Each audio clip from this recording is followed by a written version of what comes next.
Real Japanese office conversation. Let's get started. よろしくお願いします。お疲れ様です。あ、お疲れ様です。この資料、見てもらえますか？はい、いいですよ。すみませんが、今日中にお願いできますか？わかりました。よろしくお願いします。了解です。ギリギリセーフ。今日はギリギリでしたね。珍しいですね。はい、事故で渋滞していました。それは大変でしたね。早めに家を出たので、間に合いました。それは良かったです。遅れるかと思って少し焦りました。無事に来られて良かったです。遅刻したとき。すみません、電車が遅れて遅刻しました。そうですか？大丈夫ですか？はい、電車がとても混んでいました。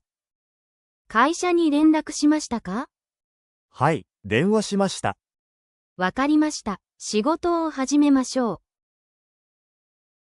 遅延証明書って何？今日はどうして遅れたんですか？電車が遅れました。そうなんですか？でも、大丈夫です。どうしてですか？遅延証明書があります。遅延証明書？電車が遅れたことを証明する紙です。早退したいとき。すみません。少しいいですか？はい、どうしましたか？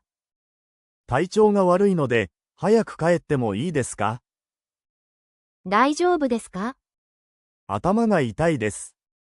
それは辛いですね。お大事にしてください。ありがとうございます。明日また連絡します。はい、ゆっくり休んでください。Great job watching. Want to speak natural Japanese? Subscribe and learn with us.